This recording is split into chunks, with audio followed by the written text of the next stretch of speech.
Hello everyone, I'm Heather. This is Heather Travels. In today's video, I'm going to be sharing with you my top 10 best tips for saving money on travel. There's a lot of tips out there about how to save money on your travels, and some of them I don't necessarily agree with, and some of them I know just flat out don't really work, or they're very cumbersome and difficult to implement or something like that.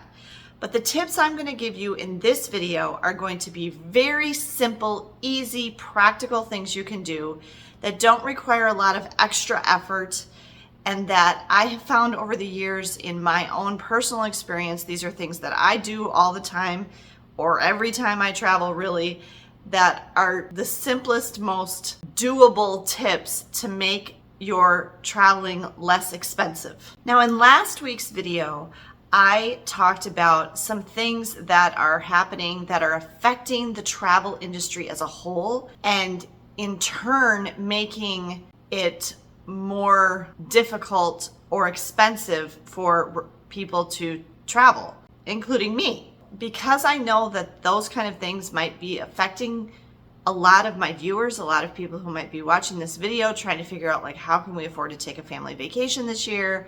How can we afford to take that getaway we wanted to take? You know, are we ever going to be able to afford to travel again? This is kind of a similar problem as we faced in 2020. Like, are we ever going to be allowed to travel again? Is it ever going to be safe to travel again? And now we're kind of facing a recurring problem that does come up fairly frequently in life, which is, are we going to be able to afford to travel again? Now, these 10 tips are in no particular order. They're literally just the things I thought of, and so I wrote them down as I thought of them. And again, these are very practical, very simple to implement, and things that I personally do all the time, if not every time that I travel. Okay, number one is to use price comparison calendars. So what I mean by this is, anytime you book a flight, or anytime you book a hotel, or the other place that I see it is when you buy tickets to Disney. So Walt Disney World or Disneyland in California. And I'm talking about, like, Google Flights is one. And if you go into the actual airline websites, so like if you go into Delta Airlines or American or whatever, you're going to have the option for flexible dates. And then somewhere in there, it might be a box you have to check. And then they'll show you a price calendar and or comparison, like, well, if you leave on this date instead of this date, it'll be this, it'll be some kind of chart. All of these places use that. So the major hotel brands, all the major airlines, Google Flights, Disney, all use price comparison calendars, where you can go into the actual calendar and it'll tell you how much it's going to cost if you take the flight or book the hotel or buy the ticket for that day. And you'll be able to see, and usually they color code it, so the cheapest days will be green, because they'll say, hey, if you want the lowest price, you want to go here. Just being willing to shift your dates, a day or two or three in one direction or the other, either at the front end or the return, can really make a difference in price. The other thing that I find this especially useful for is figuring out just when in the year to go in general. Because I can go through those price calendars and see, like, oh, in this month, the price drops considerably. So just looking at the dates of how much stuff costs, this will also give you an idea of when things are going to be crowded or busy. Because if the price is high, that means demand is high. So if you also want to be avoiding a lot of people, like the hotel being full or the flight being full or the parks at Disney being really, really packed with people, if the price is high, the demand is high. And so if you want there to be less demand and fewer people on your flight or at your hotel or at the Disney park, pick the less expensive days, because the reason they're less expensive is because the demand is lower. This is basic economics. So use those price calendars whenever you can to kind of give yourself a sense of when is it going to be less expensive or more expensive for us to fly, stay in this hotel, go to Disney, whatever. Okay, number 2 tip, and I've talked about this one before. This is a really easy one. Pick a hotel to stay in that has free breakfast. If the hotel already includes free breakfast, that's one of your meals of the day taken care of that you don't have to pay extra for. And in fact, my kids and I, when we travel, especially now that they're older and they can actually tolerate doing this, I wouldn't recommend this necessarily with little children. We will sometimes only eat like breakfast at the hotel and then one meal during the day, one big, good, substantial meal. And we might even eat the meal at kind of an off time, like in the afternoon, like 2, 3, 4 o'clock in the afternoon, and it's like lupper, or linner. We eat fewer meals total, and that saves a lot of money. It also means we're eating less and we're walking a lot, so that helps with the weight loss. But if you get breakfast free at your hotel, that's one meal that you don't have to pay for or worry about, finding a place to go have breakfast or buying stuff to eat for breakfast or whatever. If your breakfast is already included in your hotel, and a lot of these breakfast buffets that you see at these hotels that include free breakfast are really great and have a large variety of things to choose from. So book a hotel that has free breakfast. And be careful not to assume that all hotels within a certain brand umbrella have free breakfast. For example, I had some people get really ticked on a review I did of a Courtyard by Marriott one time because they're like, well, this didn't have free breakfast. Courtyard doesn't have free breakfast. You've got to look at the individual brand. Another one like that is Hilton Garden Inn within the Hilton umbrella. Hilton Garden Inn, breakfast is served there. They have like a kitchen and they will serve breakfast, but you have to pay for it. So be careful of that. But other Hilton brands and other Marriott brands always have free breakfast. For example, Fairfield Inn and Suites, Embassy Suites, Hampton Inns, all always have free breakfast. So you just have to learn your brands or ask the hotel or look on the website or whatever and see if it includes free breakfast. When you're searching for a hotel, you can even filter includes free breakfast, and that way the results you get and what you have to choose from will all include free breakfast.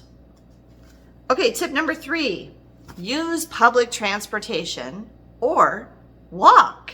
I am not a big advocate of using especially taxis and ride shares. We do occasionally use taxis and ride shares, but it's got to be a very specific situation that we're going to pay for a taxi or a ride share. Otherwise, we get places on our own 2 feet, or we are using public transportation, especially in big cities. There's no reason not to. People in America, in the United States, are not used to relying on public transportation. And so even if you're from 90% of the United States, which is relatively rural, and you're not used to being in a big city, you might not realize how good the public transportation infrastructure is in places like New York City, Chicago, even New Orleans, Seattle. The big cities in the United States have some really good public transportation. And then when you get to Europe or go to Asia, oh my goodness, nobody is driving over there. Everybody's using public transportation. That's expected. And in some places, like in Switzerland, for example, where we encountered it in one city, the public transportation isn't just easy and convenient, it's also free, paid for with tax dollars. The government provides it for its citizens. So in many cases, not only is it going to be the cheaper option, it's going to be the free option. So really investigate your public transportation options. In most places these days, especially I think of London, the UK, a lot of Northern European countries, it's literally just tap and pay as you go. So you are literally just tapping your credit card or your phone, to use Google Pay or Apple Pay, onto the little scanner as you walk through the turnstiles. You don't have to buy any kind of pass. You don't have to buy any kind of ticket. You just literally tap and pay as you go, and it charges you as you use the system. So it's very, very simple and easy to use public transportation. I have made at least one video in the past about using the T in Boston, which is a very popular video. And in that one, you do still have to go to a little kiosk and buy a card or whatever. But I would expect that eventually every city in the world is going to be using some version of tap and pay. I mean, it'll probably get to the point where we don't even have to tap. You just are going to walk through it, knows it's you somehow. Facial recognition, honestly, that's not that far off. So public transportation is so convenient and so easy and so much more relaxing because you don't have to worry about doing the driving and finding your way and all of that. And it's so much less expensive than renting a car or using taxis or rideshares. So I highly recommend using a combination, if you will, of public transportation and walking to get around most places. Check your distances, obviously, but in most situations, that's going to be your best bet. And if you don't know how to even start, use the website or the app Rome to Rio. It's Rome, R-O-M-E, the number 2, and then Rio, R-I-O, like Rio de Janeiro. It'll tell you, I mean, but even Google Maps will, or City Mapper will tell you exactly how to get there. It'll give you options. It'll tell you how much it's going to cost. It'll tell you the fastest option, the least expensive option, all of that. Tip number 4, when you're visiting a large city, no matter where it is in the world, check if there's some kind of tourism pass. So this would be things like City Pass or Go Cards. I've used these many, many times, and they really do save you a lot of money. I mean, if you make your list of, oh, we want to be able to see these attractions, and you've got 7, 10 things on your list or whatever, and then you go to the website for City Pass or for Go Card and look at your city, I'll bet you that most of the things, the attractions or the sites or the museums that you had on your list are included in one of those passes. Those are offered at a huge discount. I mean, they vary by city, obviously, and by how many things are offered, but they'll be anywhere from like $75 to maybe a couple $100, depending on how many things are included per person. It's like a 50 to 60% discount off of if you paid for each thing individually. A really nice thing about them is that they also allow you to skip the lines. So all of those tourism passes like that usually have some sort of way to skip the line so you're not waiting in a big queue. They'll have their own separate designated entrance or whatever. Or when you buy it, you just have like a QR code or something. So you literally are just scanning that. Some of them include things like boat tours, like a Boston Harbor, and we got one on a Seattle boat tour, I know. I love doing boat tours. They'll include like some type of observation deck, so you can go up to some high point and see the city from up above, which I always highly recommend. They have a lot of great things on those passes, so really check into the passes such as City Pass and Go Card. And then if the city you're visiting, especially if it's outside of the United States, does not have City Pass or Go Card, just Google tourism pass for whatever city it is, Brussels or whatever. And there's probably something. So check into it. I mean, just, do the math quick and like add up like how much would it cost. But every time I've done that, the cost to like pay for each thing individually for our whole family, or the cost to buy us the passes, it's always better to get the passes. The only reason you wouldn't want to get the passes is if you only are going to be doing 1 or maybe 2 things on the pass, and then you're going to be doing a whole bunch of other stuff, then it probably isn't worth it. But if you're doing at least like 3, I would say, things that the pass covers, get the pass. Okay, tip number 5, visit things that are free. And especially if you have young kids, kids are very easily entertained. There's a lot of stuff you can do for free with kids when you travel. Go to the park. Seriously, so many places have really lovely parks. Find a playground. Exploring new playgrounds and parks that they've never been to before in different places. Kids love that. Find water and walk along the water, like whether it's a river, a lake, a stream, the ocean, whatever. Let the kids play in the creek. I did that with my kids in Vail, Colorado one time. They played in the creek for like an hour. They just thought it was the greatest thing ever. These aren't free things, but like most cities now, you can rent the little e-scooters or the bikes that are all around in the cities and just bike around or walk around or take the little scooters around or whatever. That's low cost to free. Sometimes hotels that you stay at, this was true in Vail, Colorado too. Our hotel had bikes that we could borrow for free and ride all over by ourselves and explore without having to pay anything to rent the bike. I know another place that had that was in Switzerland. When we stayed in Luzerne, Switzerland, our hotel had free bikes that you could take out and ride around. So see if your hotel has bikes, and you can get around that way and just look at things and explore and see the architecture of the city or whatever. Walking around and looking at the architecture and window shopping and all of that is free, doesn't cost you anything. Museums are very often in many places free, or if you're in places like the United States where the museums aren't free, there will be a free time to go. So the fourth Tuesday of every month or something, Friday nights, whatever it is. Most museums have a free time to go. Now they will be busier at that time because a lot of people want to take advantage of that. But if cost is really important to you and saving money, look for the free time to go and go then. Look for free stuff to do. There's lots of ways that you can take in a location or a place without spending any money and still have a great time. Tip number 6 is use the common discounts. The 3 top discounts that I recommend, and we qualify for actually all of these right now, are AAA. Now you do have to pay for a AAA membership. I get a ton of use out of my AAA membership. Just alone for the auto part of it, I've had to have cars towed like 3-4 times.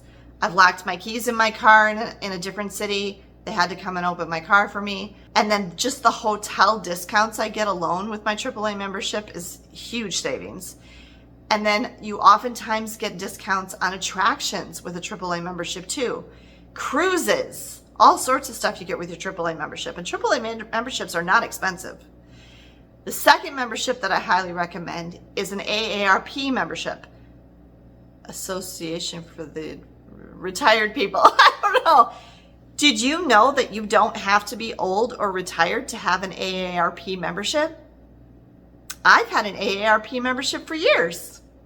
In addition to getting the membership card and getting discounts on all sorts of things, car rentals, hotels, attractions, all that stuff, you also get a monthly newsletter and a quarterly magazine, which now I've chosen the digital version, so I just read them online, but they will mail them, the physical copies to you if you want that. I started with that. AARP has fantastic articles that are really helpful about all sorts of things, not even just related to travel, but like life in general, in their newsletters and magazines that I highly recommend. And you get all sorts of discounts through AARP too. The third one that I always recommend that's really easy and automatic is the student discount. Oh, actually there's 4. I just thought of a 4th one. The student discount with my high schooler and college students, make sure when you travel that your student, your child or whatever, or if you are a student, take your student ID from your school with you. We actually missed out on Megan getting a student discount last year in Germany at a museum because she didn't have her student ID with her. But if you have your student ID with you, a lot of times there's a student discount. And then the 4th one I just thought of, similar to AARP, is the senior discount. If you're a senior, and what they call a senior can vary a lot. It could be 50, it could be 55, it could be 60, it could be 65, whatever. Ask if they have a senior discount. 9 times out of 10, they're not going to ask for ID or even for you to prove it. Now, I'm not saying lie, but I mean, it may not matter how old you are is what I'm saying. Most places, they figure if you are bold enough to ask if there's a senior discount, you're assuming that you're old enough to get the senior discount. So those 4 easy to have discounts, I highly recommend, and use them every place that'll take them, which is almost everywhere. Okay, tip number 7, use points and miles. Okay, I've made at least 2 other videos about this where I talk about points and miles in depth. For right now, what I want you to focus on is the things that aren't going to require you to spend money you wouldn't normally spend or accumulate debt to have them. So what I mean is, I'm not talking about the co-branded credit cards right now. So I'm not talking about credit cards that earn you points and miles, because that can be a dangerous game for people where you accumulate a lot of debt on the credit cards and you're not really getting the full benefit of it because you're not able to earn as many points because you can't pay it off every month. So I don't want to talk about the credit cards right now, but every other points and miles thing. So basically hotels and flights. If you fly on an airline, you should be signed up to get miles on that airline. If you stay in a hotel and that brand allows you to earn points for stays, you should be signed up for their points program. You can easily earn free stays and free flights. I earn free stays and free flights all the time. I probably get every 4th or 5th night in a hotel free. Honestly, I get a lot of free nights in hotels. Now, I stay in a lot of hotels, and I'm going to make a video about that coming up. That might be next week's video. But if you stay in a certain hotel brand, you like Holiday Inn, you like Hampton Inn, you like Spring Hill Suites, whatever it is, if it's a brand of hotel that has a points program, make sure that you're signed up to earn the points. Because if you were going to stay in that hotel anyway, there's no reason you shouldn't be earning points for that stay. Next thing you know, you stayed in a hotel 5 or 6 or 7 times, and I have enough points for a free stay. Look at that. Think of it like a punch card. Okay? Like if you stay in it this many times, you get a night free.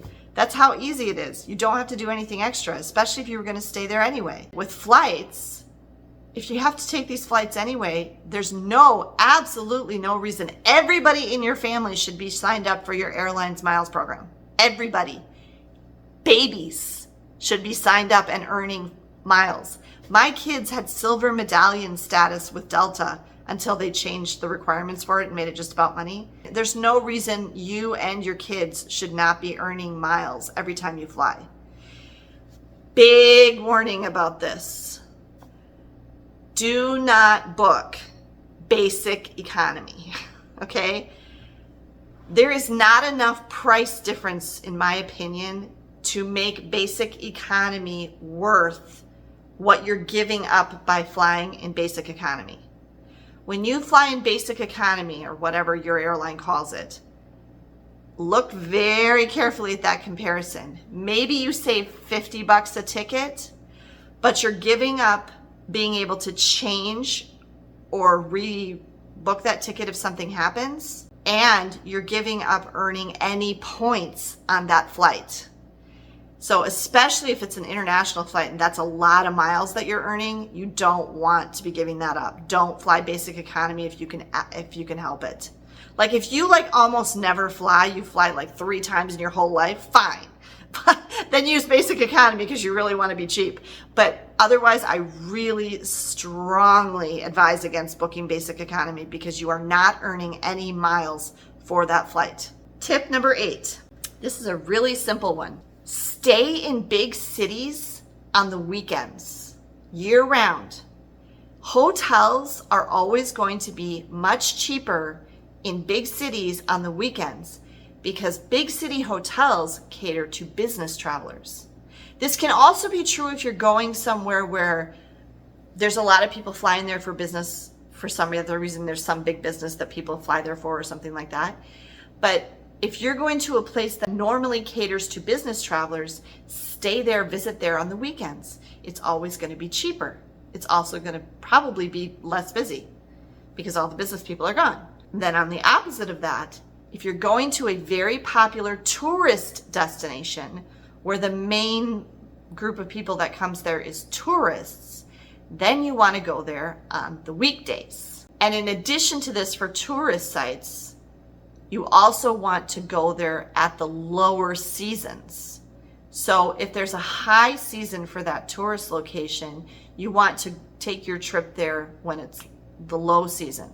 So this goes back to what I was saying in tip number 1 about the price calendars. You want to compare your dates and see if I fly or stay on this date versus this date, it's cheaper.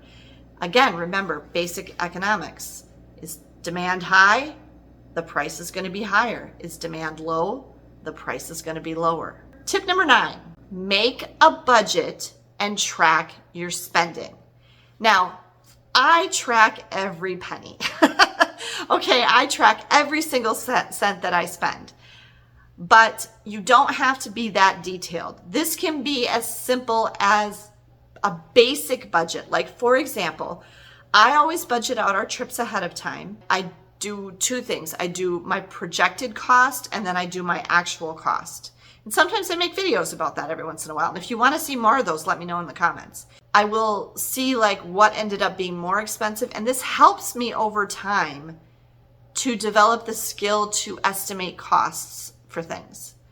So, did it end up being more or less than I thought it was going to be? Did I end up spending more or less in this area? How can I improve that for my next trip? So that's one reason I do it. But the other thing is, like, especially with food can really blow your budget, because that's one of the things that you don't really know how much it's going to cost ahead of time. You don't really know when you're going to be hungry or not, okay? Or what restaurant you're going to come across or whatever. This is why Disney knows this. And this is why Disney continues to offer the Disney Dining Plan, which is a horrible value, by the way. I always spend hundreds of dollars less by not using the Disney Dining Plan and by paying individually for each meal out of pocket. Now, there are some families that the Disney Dining Plan makes sense. And if I can find the video I made about this, I'll link it up above. But for most people, the Disney Dining Plan, you're paying way more than you would have spent if you had purchased each meal individually as you go. The reason people like the Disney Dining Plan is because that's one of the few times that you can budget for your food or pay for your food ahead of time without having to guess how much it's going to cost and take as much money as you think it's going to cost. The other time that you can do that is on cruises. On cruises, you don't have to pay anything extra. Watch this video, okay? You do not have to pay for a specialty dining restaurant. All your food on a cruise is included. Don't pay for extra food. You don't need to do that. I can't believe how many people don't know this. But that just goes to show that the cruise lines are doing a bang-up job of getting extra money out of people.